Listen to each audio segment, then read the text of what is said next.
The Art of Enough with artist J. Sullivan. Episode 1. Origins of Not Being Enough.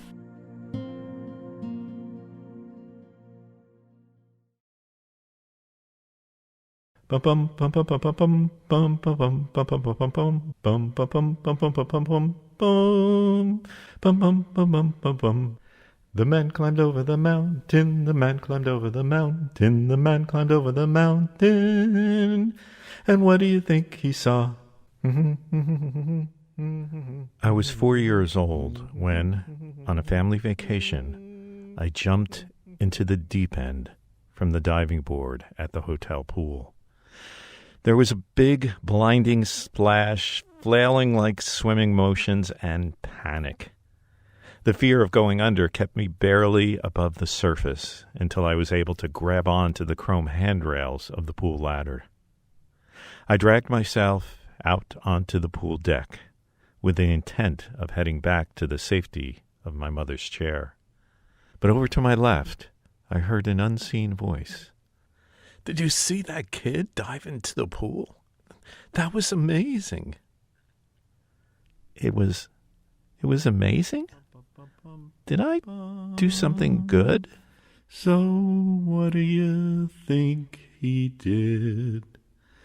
He went back and dove into the deep end. He went back and dove into the deep end. He went back and dove into the deep end. For the next 50 years. Are you always climbing the highest mountains? Always putting yourself into stressful situations that require all of your skill, all of your determination, all of your energy, just to get over the top and back down onto level ground. And when you get back to level ground, you quickly start the anxiety-provoking climb all over again. Are you a perfectionist in some area of your life? Your parenting, your relationships, your work, your art, where no matter how hard you try, no matter how much progress you make, it just doesn't feel like you've done enough. Welcome to The Art of Enough, a podcast series that can help you understand the causes of not feeling enough and provide some guidance on how psychology, neuroscience, and creative process can help you transcend this and other problematic emotions. Hi, I'm artist J. Sullivan. For me, being an obsessive mountain climber is a combination of being an overachiever, a workaholic, a perfectionist, a compulsive problem solver. And these traits have benefits, to be sure. I'm always learning new things and embarking on new experiences. I've traveled around the world, been a lifelong competitive amateur athlete. I have had career success as a producer and director. I've co-founded 2 successful companies, which was financially rewarding, and I use that success to help others. But why? After all of this, did I not feel like I had done enough? Why was the feeling of accomplishment brief and unsatisfying? I started this project well into my middle age, a time when most people would start to think about slowing down. But I found myself still needing to do more, still needing to find another mountain to climb, still putting myself way outside of my comfort zone. All good ideas in theory, but when do more means keep on doing more, and the next mountains get higher and higher, and you're living your life way outside of your comfort zone all of the time.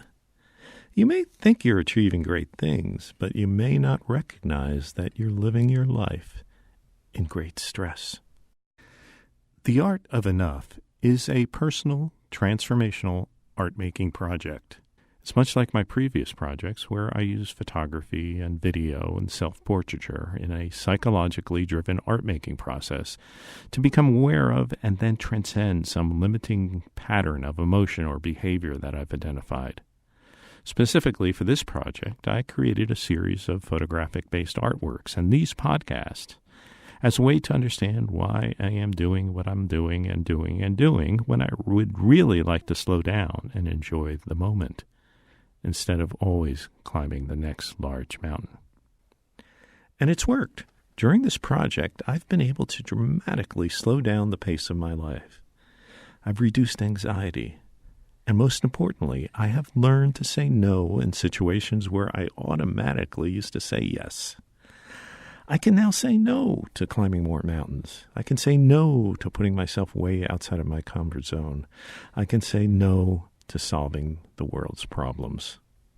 In many ways, it was about becoming more present and making more conscious choices. Instead of reacting to the situations around me based on some inner voice that commanded me to do more or be better, I have done enough. And now if I choose to do more, it's because I believe it will result in more pleasure, more happiness, and more connection with those around me. And I still get things done, but seemingly with a lot less effort, without having to climb the highest mountains. These podcasts may be helpful to you whether you're an overachiever who wants to learn how to slow down and feel like you've achieved enough in your life, or if you're an artist or someone interested in psychology and art who wants to learn about the transformative potential of creative process. Or you may be someone who just wants to say enough. In any area of your life, enough of trying to be the perfect parent, the perfect spouse, the perfect friend, the perfect employee. Dare I say it? Good just might be good enough.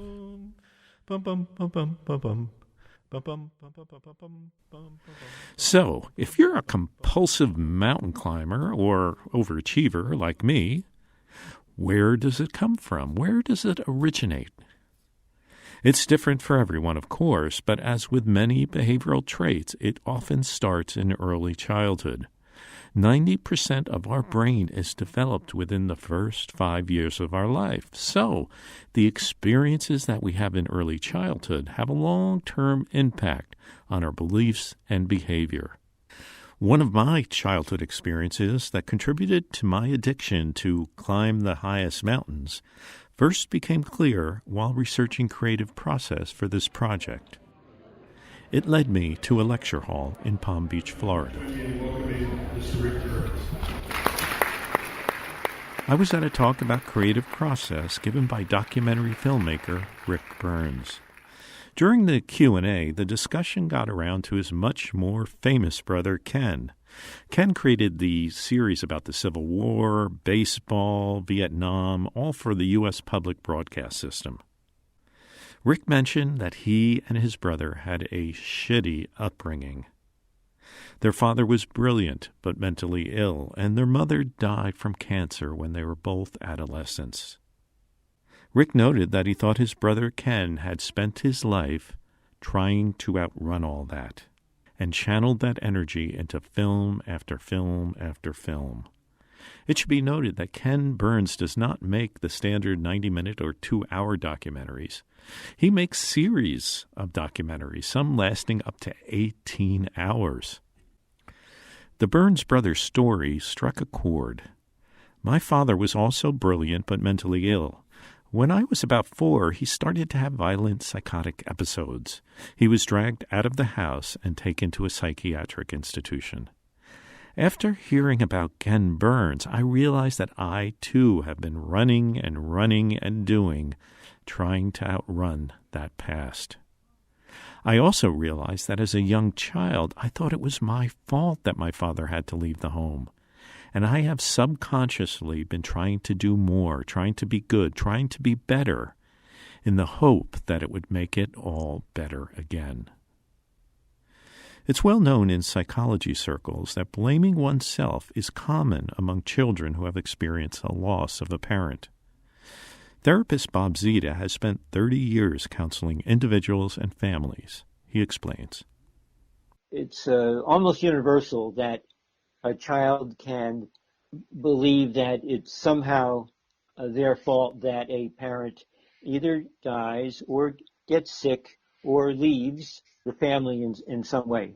A child will then start to think, I have to be good. I have to be better. I have to be whatever they want me to be in order not to have them leave again. So, as a child, one might keep trying different things, different solutions or approaches in order to get it right. And that's what I did. And let me emphasize, I'm not complaining because this is a good skill to develop and has many practical uses. And ultimately, it's at the root of creativity, which I define as being able to see multiple options for any given problem. But taken too far, you're constantly solving problems, solving your problems, solving other people's problems, solving the world's problems. And when there are no problems left to solve, you invent some problems to solve, all happening subconsciously, based on childhood experiences and emotions. Jean Claude Itallie is a longtime meditator, self-identified self-improver, playwright of over 30 plays, and author of the book, Tea with Demons. He refers to the problematic childhood emotions and experiences that are below the surface as demons. He spoke to me from Chandigarh, a creative retreat center he founded in western Massachusetts. The demons in my book, Tea with Demons, are inner demons.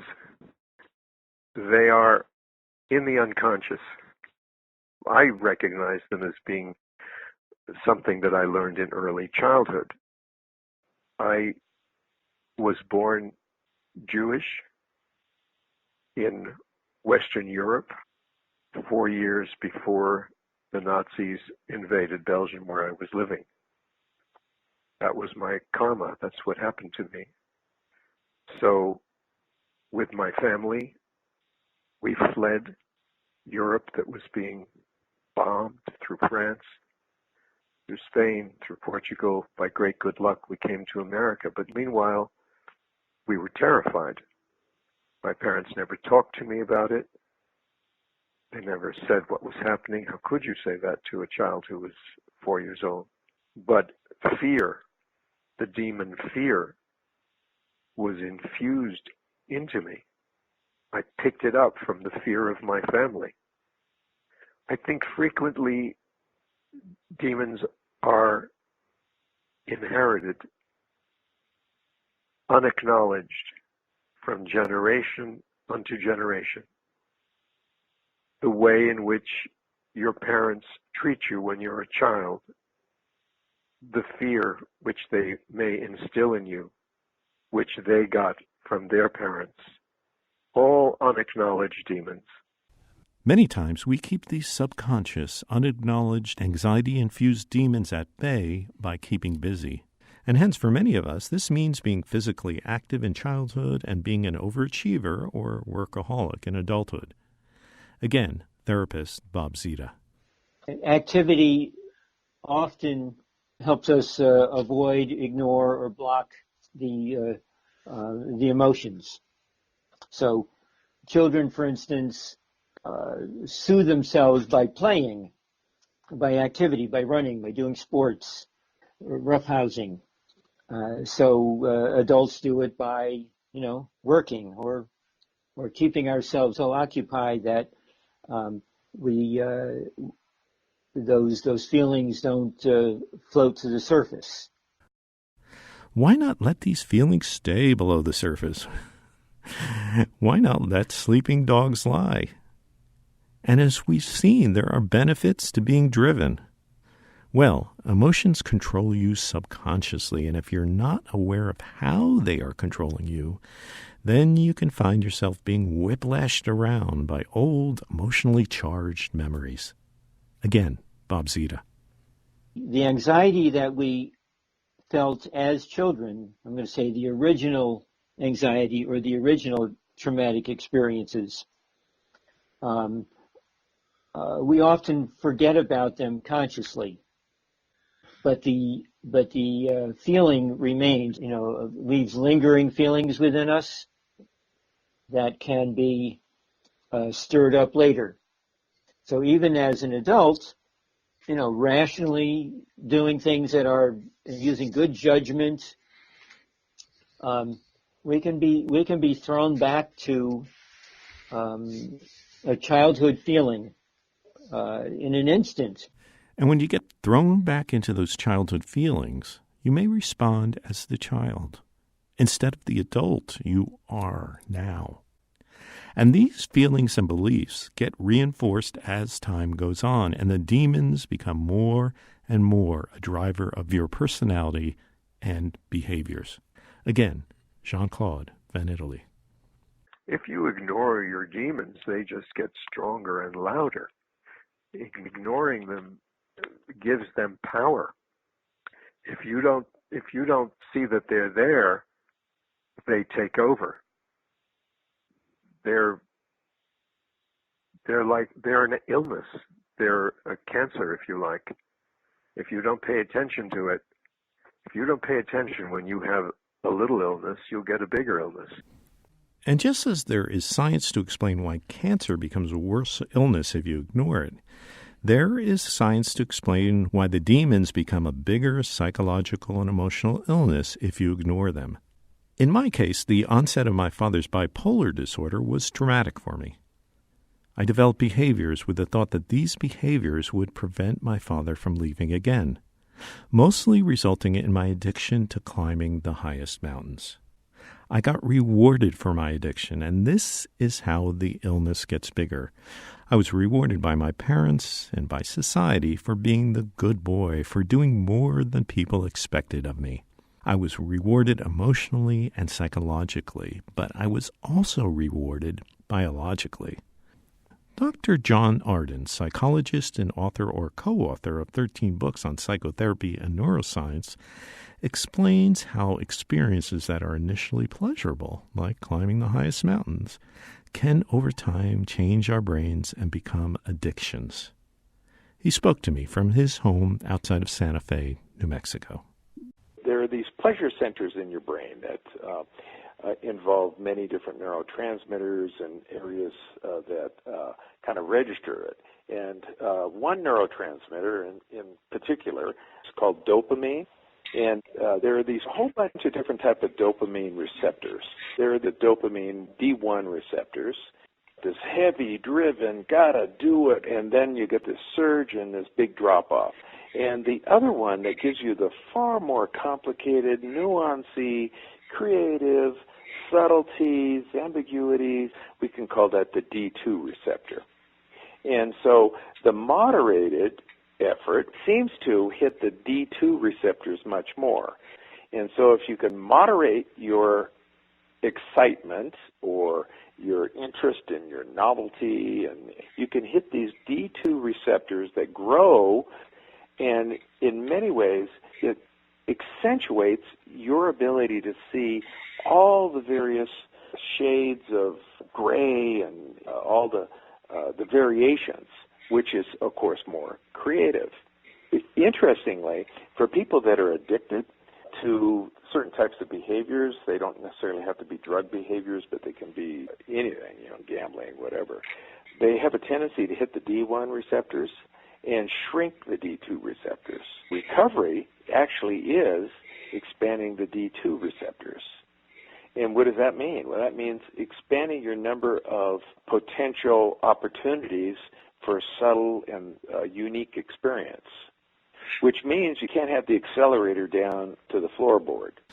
Well, my accelerator has been down to the floorboard for most of my adult life. So, a large part of the creative and art-making process I designed for this project has been about taking my foot off the accelerator and expanding my opportunities for subtle experiences. And at the end of this podcast, I'll detail one of the ways I did this.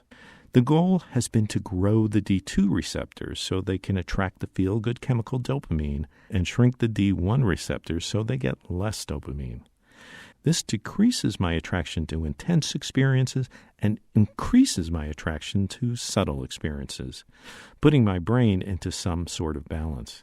And in the process, slowing me down, reducing anxiety, and decreasing my automatic response to always climb the highest mountain or solve the world's problems. Dr. Arden pointed out that my attraction to the extremes and climbing the highest mountains most likely was also affected by the nature of my father's mental illness. If you had a bipolar dad, I mean, he's inviting you to look at the extremes. So my attraction to the extremes started at an early age. It caused me to seek extreme experiences and apparently also affected my art aesthetic.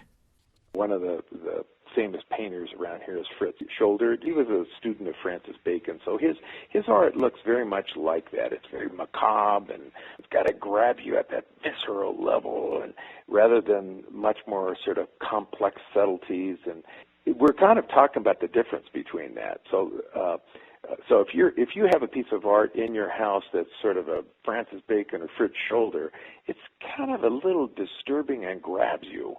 It's either intense or nothing.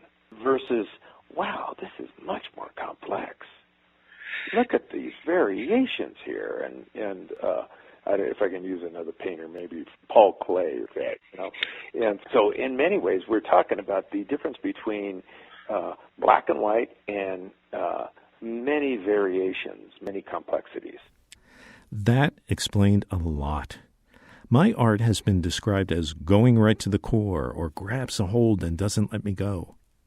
I have known for a long time that a lot of my behaviors and beliefs have their roots in childhood, but apparently so does my preferred art aesthetics. It's one of intensity with very little subtlety.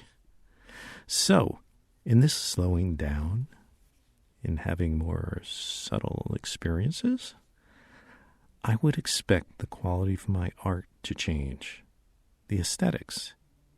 Not only because I'm aware of this concept, but in fact the parts of my brain which determine what I like should biologically change as well.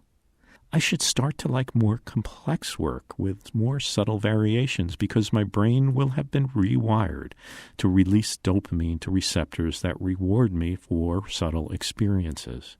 And I do think this has been the case in the work I have created during this project. It's still high on the Francis Bacon end of the spectrum, but certainly it's much more complex visually and conceptually. And it even affected his art. This project resulted in 3 series of artworks. One of them emerged specifically from a creative process that I started as a way to slow down and try to experience life from a more subtle perspective and get dopamine flowing to the D2 receptors. It started when Jean Claude Itallie gave me this guidance. I think you should seek to have pleasurable moments during ordinary experiences. Seek to have pleasurable moments during ordinary experiences. This is essentially the concept of mindfulness, which has become part of popular culture over the last few years. It's a process to stop feeding the D1 receptors so much and start feeding the D2 receptors. So I designed a process where I pick a different sense, seeing, hearing, taste, touch, and smell on any given day, and try to focus on experiencing the world primarily through that sense. For example, on touch day, when I'm not immersed in some other activity, I just touch things or allow things to touch me. Sitting at a restaurant and exploring under the table with my fingertips. Putting my hand into the sand at the beach or feeling the wind against my face. I recently had this experience on a baseball field. I lay on my back, looking at the blue sky. I put my hand down to touch the earth. And notice that there's a coarseness to the grass on Florida baseball fields. Small surprise. I could have been just in my head thinking about the next problem I had to solve, but instead I made a conscious choice to shift my focus to the sensation of touch. I enjoy this so much now that I continue to do it some 7 months after I started. And again, I know that repetition is the key to making psychological and emotional changes. So, to solidify this pattern in my brain even more, I started to document these small surprises online. The response was very positive, so I decided to use the documentation as a starting point for a new body of work called Small Surprises. Surprise! Again, much of the success of the project psychologically for me is that I found a way to keep repeating the same creative and neurological process over and over again. First, by getting into the habit of recognizing small surprises on a daily basis. Second, by posting them online. Third, by making a formal project out of it. And fourth, by talking about it to you in this podcast. Over time, I've become addicted to small surprises, and it's curbed my addiction to climb the highest mountains. It's an example of how a creative process can result in both a meaningful body of work and personal psychological change. He stopped and enjoyed the view. He stopped and enjoyed the view. He stopped and enjoyed the view. Bum, bum, bum, bum, bum, bum. In this podcast, we learn that the origins of feeling not enough can be rooted in childhood experiences and beliefs. And if ignored, like any emotional or psychological wound, it will get worse and become more a driver of your emotions, beliefs, and behaviors. In my case, it caused me to be a compulsive overachiever, always climbing the highest mountain. Small Surprises is one example of a creative and art-making process that I developed to curb this compulsive behavior and start slowing down to experience more subtlety and less stress in my life. In the next few podcasts, I will detail the 4 main steps of my current creative process: awareness, research, art-making, and conversations. Well, that's enough for this podcast. I'm Jay Sullivan, and may your day be filled with small surprises. He stopped and enjoyed the view. He stopped and enjoyed the view. He stopped and enjoyed the view. Bum, bum, bum, bum, bum, bum.